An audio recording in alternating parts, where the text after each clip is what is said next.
Welcome. Today we are going to be talking about decimal place value. So we have place values, but specifically for decimals. In our previous lesson, we talked about the normal place values, where we talked about that's place values of whole numbers, where we mentioned that if I have a number 325764, in these numbers I would have I would have the place value of 4. Sorry, let me increase the weight of this. The place value of 4 being units or ones, that of 6 being tens, that of 7 being hundreds, 5 being thousands, 2 being 10,000s, and 3 being 100,000s. Now, for decimals, it's a bit unique, but they almost maintain the same.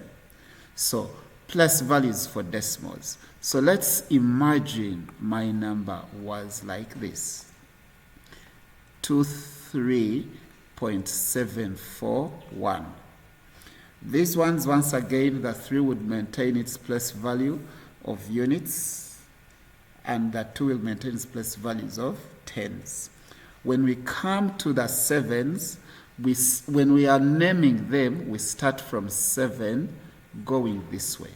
Whereas when we were dealing with whole numbers, we started from 4 going this way, meaning that this side, the value would become bigger. That it's the same way this side, as you go this side, it becomes bigger, but when naming, we name this side and the value becomes smaller. So 7 would be called tenths. Please note that THS, tenths. 4 would be called hundredths, and 1 would be called thousandths. Okay? There is a THS added on. One thing to note is that when naming decimals, after the decimal point, we start from 10, what would have been like tens, but it's tenths. When we go to 4, which takes on hundredths, and the 1 which takes on thousandths. Now we are going to try and understand what do each of them mean. I'm going to relate them to fractions, and this is basically value of decimal places. Okay, let's start once again by comparing with whole numbers. It's important to start from where you know. So if our number was 3402, we would say that the value of 4 is 4 hundredths, making it 400, basically like that. That's the digit 4 and the place value hundreds, hence the 400. On the other hand, when we have a decimal, let's say 0.3, we say that the place value of this one would be tenths. So meaning that this is 3 tenths. It is the same as, if you remember fractions, if you think about fractions like that, you would say a half, a quarter. So this being a half, being a quarter, a sixth. Then when you say a tenth, you basically mean 1 out of 10. So we could say that 3 tenths is the same as 3 out of 10. That's the value. Okay? 3 out of 10. or you could as well as leave it as 0.3. But sometimes in problem solving questions, we are required to write it as 3 out of 10. Another example, we could be having our decimal as 0.72. The place value of this 2 is hundredths. So the value would be 2 hundredths. Using the pattern from tenths being 1 over 10, we can easily guess that hundredths is 1 over 100. So 2 hundredths becomes 2 out of 100. Or we could just write 0.02. Now, this is the value of this digit in this decimal number. Now remember, one of the uses of values is reading numbers in whole numbers. For example, we would read this number and say that it is 3,000, because in this case the place value is 1,000. So that's 3,402.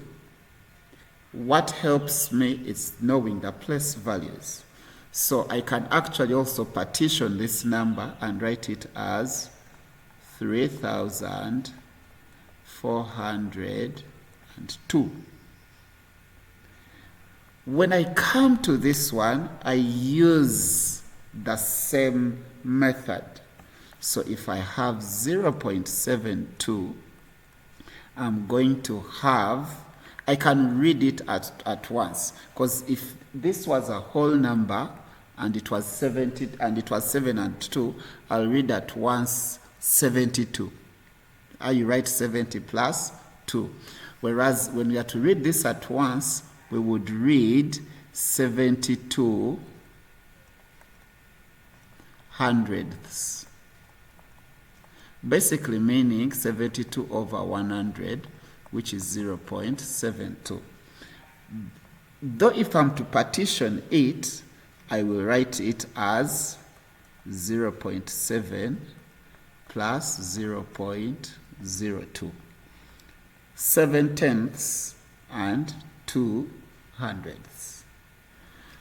So your exercise today is about 1, identifying decimal place values. Let me go back.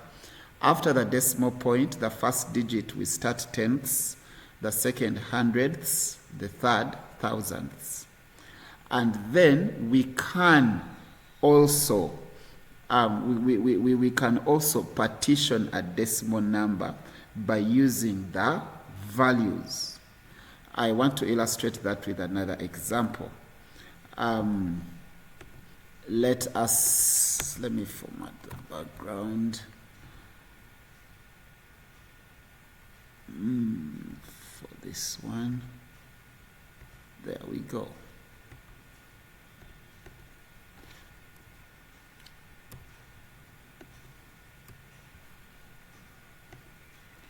Okay, let's use another example over here to help us understand partitioning decimal numbers. So if I have 0.375, the first one is 0.3 because it's 3 tenths. The second one is 0.07 because it's 7 hundredths.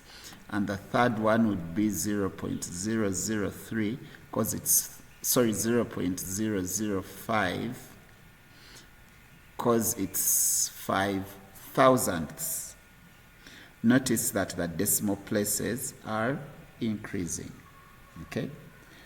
Now, when we are comparing numbers, which is another thing we are going to do today in the activity, we look at the number of place values it has, because the number of place values it has, the bigger. And then if you look at corresponding columns, if that digit is bigger, then that number is bigger. For example, if I had 324 and 342, they both have the same hundreds, but when you look at the tens, this one has a 4, this one has a 2. So let's say I wanted to compare them. Let me write it over here. So this would be a 342. Let's say I want to compare them with the symbols. This would mean that this is bigger. Why? These are the same, but for these ones, this is bigger. So I'm looking at the corresponding columns. I'll start with the hundreds. Are they the same? If the hundreds were different, I would easily select which one is bigger, which one is smaller. We use the same concept for decimal numbers. For example, if I have my numbers 0.725 and 0.714, and I want to write down which one is bigger, I'll look at the ones or units, they are the same. I'll look at the tenths, they are the same. Then I'll proceed to the hundredths. This is a 2, this is a 1, meaning that the one with a 2 is bigger. Okay? So we follow the same rules when we are comparing numbers. Let me use another example. What if my other numbers are 27.54 and 27.57? I want to compare them, find out which one is bigger. They both have 27, they're both 27s, and the tenths are the same. So I'll look at the hundredths.